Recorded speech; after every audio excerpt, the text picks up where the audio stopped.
Mr. Vice Chairman, sir, I thank you for giving me this opportunity to speak on the banking, public financial institutions, and negotiations instruments law amendment bill 2008.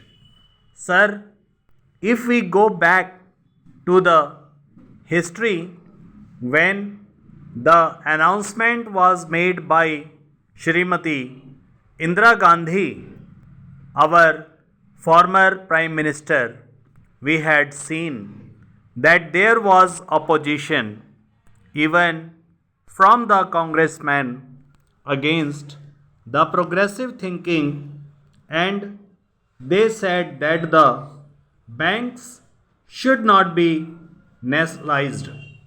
But Indraji was committed to it. She made it a point to see that the banks are nationalized so that the gates are opened for the purpose of helping the poor and the downtrodden.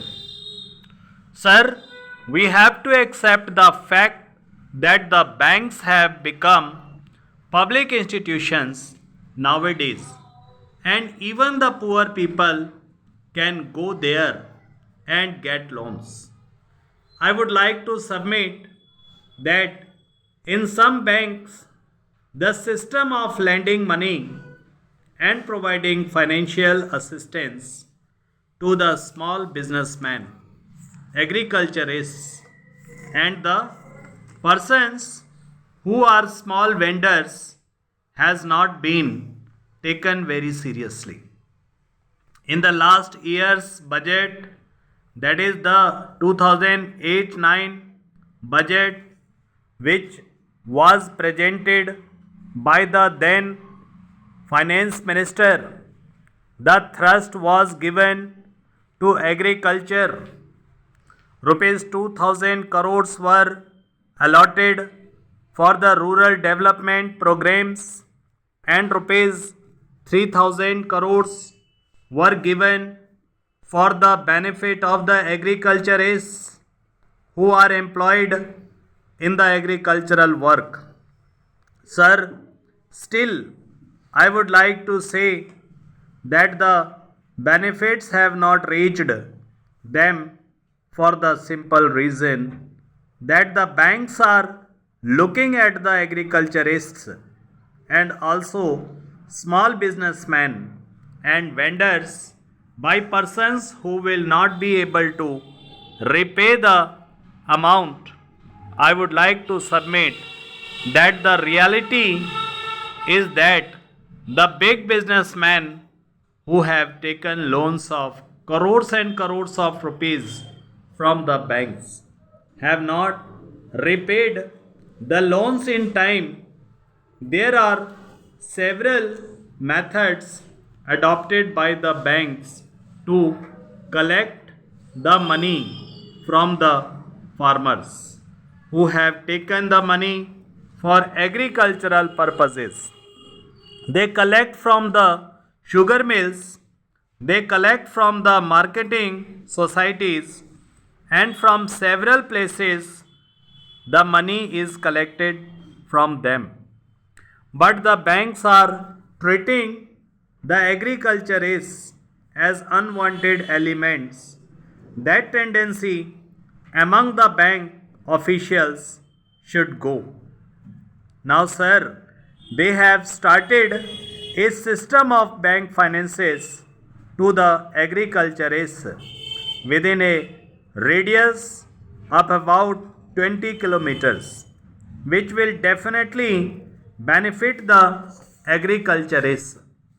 Sir, the other important aspect is that in spite of the deposits mounting, there is a system of paying commission to the promoters in which a lot of bungling is going on. They are paying promoters commission to those persons who mobilize the deposits. When it is a government institution, which is depositing the money, why should they pay promoters commission to whom they are paying? This particular aspect of promoters commission should be removed because the finances are there to benefit the people. The officers are there in the banks to collect the deposits. Why should there be a middleman? Just like a promoter to get the commission from the bank, sir, the other aspect is that they are introducing computers. Sir, it created a furor in the minds of the workers working in the banks. Some unions agree, some unions fail to agree. Some of the banks have introduced computers.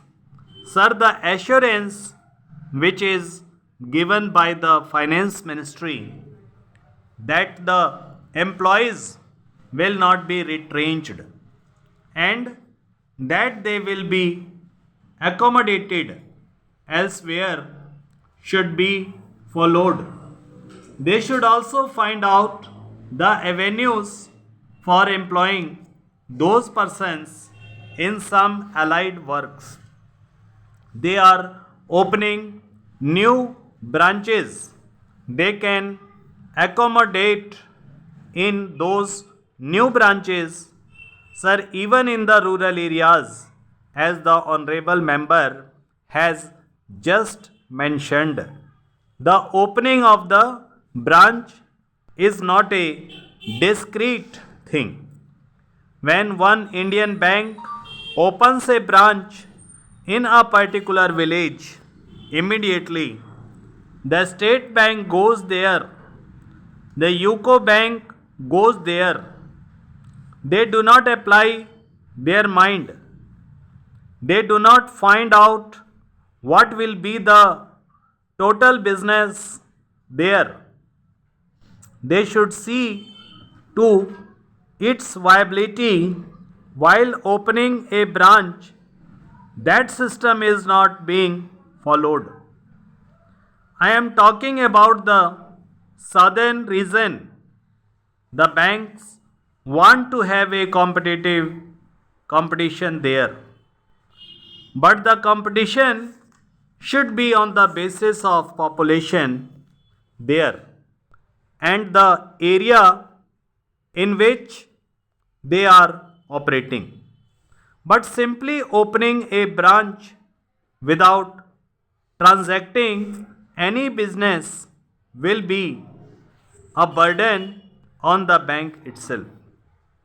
Sir, about the appointment of directors, I would like to submit that in most of the banks, the directors have not been appointed for the past 2 or 3 years. It may have been due to various reasons. Representatives of the people should be definitely represented there. But in most of the banks, directors have not been appointed for 2 years or 3 years, and in some banks, their full strength is not there. Only a skeleton group of director is functioning there. Sir, another important burning problem is misappropriation by bank officials. The fraud and misappropriation by bank officials run into lakhs and lakhs of rupees, which is a burden on the banks, and these amounts have been misappropriated by them.